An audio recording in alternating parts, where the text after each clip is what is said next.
જોવામાં લાગે કંટાળી ગયા, મોટા હસતા દેખાય. કેમ છો બધા? બસ ને આવી ગયો. કાર્યક્રમનું આયોજન કરનાર એવા યોગેશ સર વિરડિયાને જાજા કરીને જય દ્વારકાધીશ કે આવું મોટું આપણને આયોજન કરેલ અને બધાને બોલવા માટે તૈયાર કર્યા. તો હું જાજુ તો આમ જો ને તો હોસ્ટેલમાં રહ્યો. હોસ્ટેલનું કહું ને તો પહેલા તો હું ચોથું ભણતો ને ત્યારે હું જીદ કરતો કે નહીં મારે હોસ્ટેલમાં જ જવું, ગમે થઈ જાય હોસ્ટેલમાં જ જવું. હોસ્ટેલમાં જો ને તો આપણા નસીબ ફૂટી જાય. પાસમાં જોતે પાસમાં અડધું પડ્યું તો લોકડાઉન આવી ગયું. પાછા સુરત આવ્યા, હોસ્ટેલ જોતું જુનાગઢ, બાવા ન મળે એટલું સારું હતું. એ તો આવવા જ ન દે થાવ. છઠ્ઠામાં જો છઠ્ઠામાં આવ્યો તો હાથ ભાંગી ગયો, પાછો સુરત આવ્યો. સાતમામાં જોતા મેલેરિયા થઈ જાય, પાછો સુરત આવ્યો. આઠમામાં જોતા વંડી ઠેકીને ભજીયા ખાવાઈ જાય, પાછો સુરત. પછી નવમા માંથી મને હાવ સુરત જ લઈ ગયો. ટિકિટ ભાડું ન પોહાય ને એટલે મેલેરિયાનું કારણ હું જ હતો. કેમ કે અમે બધાને બીવરાવા જતા. રાત 12 વાગી જવે, 12 વાગે અમે આમ પાવડર સોપે મસ્ત આમ બાળ એમ કરતા ને જાતા બીજા બાજુની રૂમ ને બીવરાવા.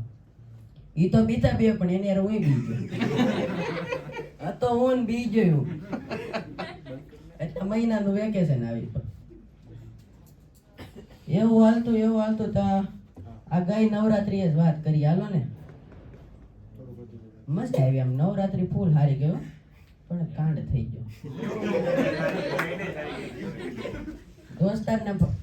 દોસ્તારને બસાવવામાં હું ફસાઈ ગયો. એમાં શું એવું, દોસ્તાર આમ મોટો આમ ફૂલ આમ હાઈટ વાળો ને આમ મોજ જ કરે, એ કોલેજ જ કરે. હાઈટમાં જોઈને તો આપણે હરીફાઈથી થોડાક નાના.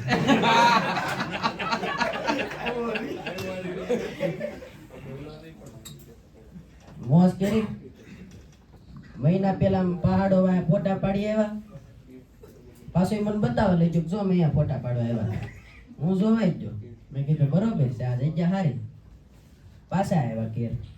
નવરાત્રીમાં સાંજે ઓલે ફોન કર્યો, ઓલે છોકરી હતી ને ફોન કર્યો. આમ ખોટું લાગે તો ખોટું લગાડતા નહીં, ઘેર જઈને 2 રોટલી વધારે ખાઈ લેજો. ખોટું લાગે તો 2 રોટલી વધારે ખાઈ લેજો. પણ જલસો કરવા આવ્યા છે, એક આમ આનંદથી કિસ્સો છે તો હું કહી દઉં. ઘેર આવ્યા તો એ કે ઓલા શું કરું, ફોન કરું. મેં કીધું કરો. એના મમ્મી ને પપ્પા ને આ છોકરાના મમ્મી ને પપ્પા ને જતા હાડિયું લેવા વરાછા. આખી એલા શું કરું, ફોન કરું. મેં કીધું કરો, તમારે વાત કરું. તો એને કર્યો ફોન તો ઓલી મમ્મીએ ઉપાડ્યો. આને કાંઈ વેત ન રહ્યો, આને વેત જ ન રહ્યો. હું બોલું હું નહીં નોલો કે એમાં મમ્મી હાડી મગાવી હતી, તમે લેતા આવજો, ઓલ પીસમાં છે. તો એને કીધું કઈ વાંધો નહીં. બીજે દી સવારે આ છોકરાને મમ્મી પાસે જાય, તમે હાડી મગાવી? હવે એને ખબર ન હોય કે અમે હાડી મગાવી. એ કે નહીં અમે કોઈ હાડી ના મગાવી. પાછો હોય કે ફોન આવ્યો એને પપ્પાનો, છોકરી હતી ને પપ્પાનો. એટલે કેમ તે ફોન કર્યો? મેં કીધું એ તો ભૂલથી લાગી ગયો તો, મારા દોસ્તારને કરતો ને તમને લાગી ગયો. નંબર એક જ હતા, એક આંકડા ફેર હતો. તો હાજે એની શેરીના છોકરા આવ્યો, બોલાવ્યો. પ્રશાંત નામ એનું, પ્રશાંત બોલાવ્યો. બોલાવીને ઓલાને બોલાવ્યો તો ઓલા મને ફોન કરેલો, શું કરવું હવે જાવું કે? મેં કીધું હાલો જાય. હવે છોકરો આવ્યો ને તોતળો. એ કે હું તમારે તું હતું? મેં કીધું અમારે નવરાત્રી છે.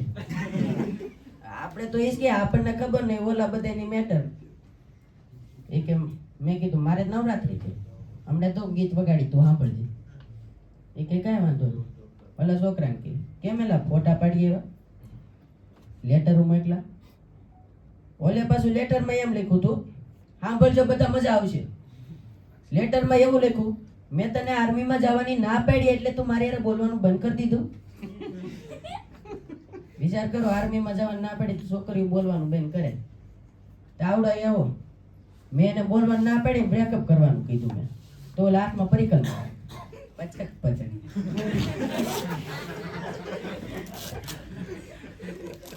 મને કે મેં એને બ્રેકઅપ કરવાનું કીધું હાથમાં પરિકલ મારે પચક પચક પચક પચક તો મેં કીધું કઈ નહીં પરિકલ મારે ફોટો પાડતે એ કે ફોટો ન પાડવા દે મેં કીધું તો ડુંગરા હોય તમે એમ બેઠા ફોટા પાડવા એ કે ના તો અમને મજા આવે એકલા મજા તો આવે ભાઈ આપણે તે આયલો જો ઓલા લઈ જાવ વાડીમાં પગ તો તે મારે થ્રુજો આપણે લઈ જા વાડીમાં એ હાલો વાડીમાં હાલો એકદમ તમારું કામ છે જા વાડીમાં એ કે કેમ ફોન કર્યો એ કે આવા ધંધા રહેવા જો આવા તમારે વાર છે અમારો સમય હતો તે અમે કર્યો છે તમારે વાત હું મનમાં કહું તમારો સમય હતો તમે કર્યું તો હું અમન નહીં કરવાનું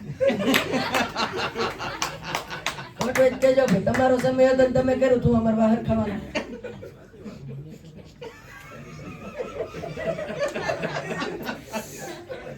અમે બે એવા દરરોજ ઈ શેરીના નાકે ત્યાં હાલવા નીકળી દરરોજ હાલવા નીકળી ને ઓલો બેચારો દરરોજ ઓલી 7 વાગે છૂટે ને તો 7 વાગે રોયલના ગેટે મળવા જાય કે હાલો હમણાં છૂટે છે હમણાં આવે પાછા મંદિરમાં જઈ ઘડીક વાતો કરીને ઘેર મોકલી દઈ એકવાર હું જો મારી ઉપર વોટ્સએપમાં મેસેજ આવ્યો બોલો હાય મેં કીધું હાય કોણ એ કે હું બોલું છું હા મેં કીધું બોલો મારે હું એ કે પરેશાન છે મેં કીધું નહીં એ કે મારો નંબર જોતો આજો નંબર તે ખબર વગરનો ફોન મારા બેન પાસે આવ્યો ગયો મારી બેને બધું વાંચી લીધું એ કે આ કોણ છે મેં કીધું ખબર નહીં ફોન છે તો ઓલે ફોન કે મારી બેને ઉધડી લઈ લીધી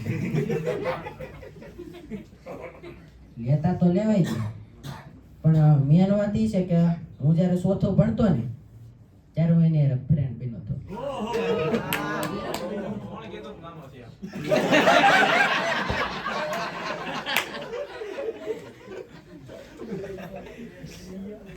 પણ અમાર ટેકો 10 દી કેમ કે 10 દી પછી મારે પાછું હોસ્ટેલમાં જવાનું 10 દીમાં મોજ કરી ઘડી આમ સાયકલ આમ પાડી નામ પાડીને એને હસાવી ઘડી ને સાયકલ હજી શું મારી પાસે ભૂખો બોલી ગઈ તો સાયકલ રાખી